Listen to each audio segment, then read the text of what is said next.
ಅನುದಿನದ ಆಹಾರ ಮೇ 13 ಬುಧವಾರ. ಯಹೂದದ ಸಿಂಹ. ಪ್ರಕಟಣೆ 5ನೇ ಅಧ್ಯಾಯ 5ನೇ ವಚನ. ಅಗೋ, ಯೂದ ಕುಲದಲ್ಲಿ ಜನಿಸಿದ ಸಿಂಹವು, ದಾವಿದನ ಅಂಕುರದವನು ಆಗಿರುವಾತನು ಜಯ ಹೊಂದಿದವನು. ಸತ್ಯವೇದದಲ್ಲಿ 3 ಜನರನ್ನು ಸಿಂಹಕ್ಕೆ ಹೋಲಿಸಲಾಗಿದೆ. ಮೊದಲನೇದಾಗಿ ಕರ್ತನಾದ ಯೇಸು ಕ್ರಿಸ್ತನು ಯಹೂದ ಕುಲದ ಸಿಂಹ. ಪ್ರಕಟಣೆ 5ನೇ ಅಧ್ಯಾಯ 5ನೇ ವಚನ. ಎರಡನೇದಾಗಿ ನೀತಿವಂತರು, ಸಿಂಹದಂತೆ ಧೈರ್ಯಶಾಲಿಗಳು. ಜ್ಞಾನೋಕ್ತಿಗಳು 28:1ನೇ ವಚನ. ಮೂರನೇದಾಗಿ ಸೈತಾನನು ಗರ್ಜಿಸುವ ಸಿಂಹದೋಪಾದಿಯಲ್ಲಿ ಯಾರನ್ನ ನುಂಗಲಿ ಎಂದು ತಿರುಗುತ್ತಾ ಇರುತ್ತಾನೆ. 1 ಪೇತ್ರ 5ನೇ ಅಧ್ಯಾಯ 8ನೇ ವಚನ. ಸೈತಾನನನ್ನು ಸಿಂಹಕ್ಕೆ ಹೋಲಿಸಲಾಗಿದ್ದರೂ ಅವನು ನಿಜವಾದ ಧೈರ್ಯಶಾಲಿಯಲ್ಲ. ದೇವರ ವಾಕ್ಯವು ಹೀಗೆ ಹೇಳುತ್ತದೆ: ದೇವರಿಗೆ ಒಳಗಾಗಿರಿ, ಸೈತಾನನನ್ನು ಎದುರಿಸಿರಿ, ಆತನು ನಿಮ್ಮನ್ನು ಬಿಟ್ಟು ಓಡಿ ಹೋಗುವನು. ಯಾಕೋಬ 4ನೇ ಅಧ್ಯಾಯ 7ನೇ ವಚನ. ಸೈತಾನನು ಈಗಾಗಲೇ ಸೋಲಿಸಲ್ಪಟ್ಟಿದ್ದಾನೆ. ಯೇಸು ಕ್ರಿಸ್ತನು ಶಿಲುಬೆ ಮೇಲೆ ಅವನ ತಲೆಯನ್ನು ಜಜ್ಜಿದನು ಮತ್ತು ಅವನ ಶಕ್ತಿ ಹಾಗೂ ಅಧಿಕಾರವನ್ನು ಕಸಿದುಕೊಂಡನು. ಆದ್ದರಿಂದ ನೀತಿವಂತರು ಧೈರ್ಯದಿಂದ ನಿಂತು ಅವನನ್ನು ಜಯಿಸಬಹುದು. ದೃಢವಾಗಿ ನಿಲ್ಲಿರಿ ಮತ್ತು ಭಯಪಡಬೇಡಿರಿ. ಶತ್ರುವು ಸಮಸ್ಯೆಗಳನ್ನು ತಂದಾಗ ಅವನನ್ನ ಎದುರಿಸಿರಿ. ಯುದ್ಧಗಳು ಎದುರಾದಾಗ ಮತ್ತು ವಿರೋಧಗಳು ಹೆಚ್ಚಾದಾಗ ಧೃತಿಗೆಡಬೇಡಿರಿ. ಇಕ್ಕಟ್ಟಿನ ದಿನದಲ್ಲಿ ನೀನು ಬಳಲಿ ಹೋದರೆ ನಿನ್ನ ಬಲವೂ ಇಕ್ಕಟ್ಟೇ. ಜ್ಞಾನೋಕ್ತಿಗಳು 24:10ನೇ ವಚನ. ನೀವು ಇಲ್ಲಿಂದ ಅಲ್ಲಿಗೆ ಓಡುವ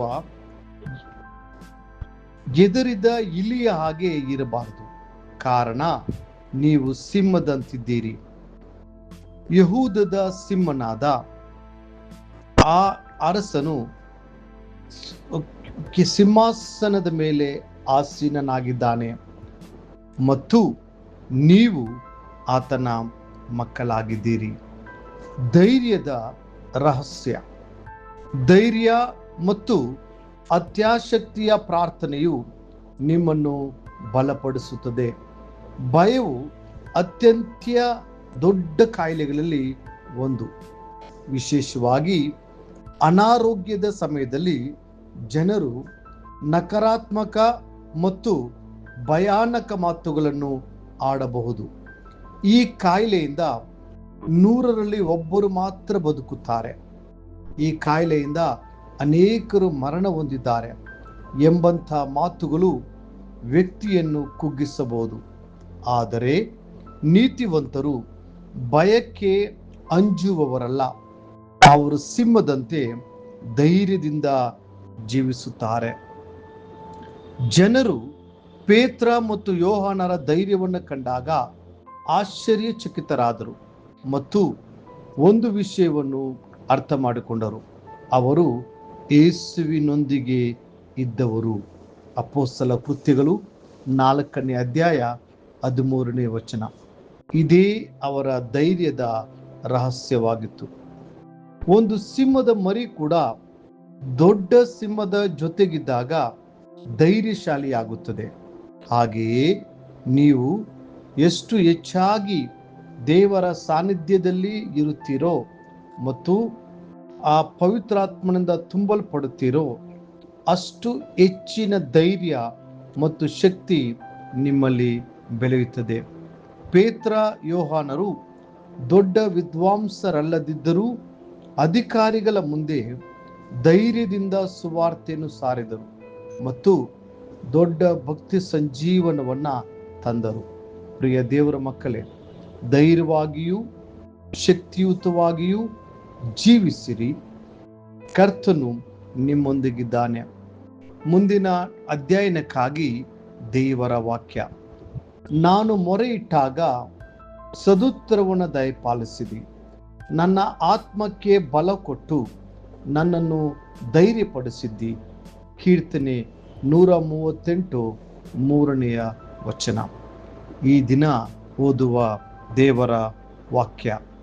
ಮುಂಜಾನೆ 2 ಅರಸುಗಳ ಪುಸ್ತಕ 17, 18 ಅಧ್ಯಾಯಗಳು. ಸಂಜೆ ಯೋಹಾನನು ಬರೆದ ಸುವಾರ್ತೆ 3ನೇ ಅಧ್ಯಾಯ 19ರಿಂದ 36 ವಚನಗಳು. ಕರ್ತನು ನಿಮಗೆ ಸಮಾಧಾನವನ್ನ ಅನುಗ್ರಹಿಸಲಿ.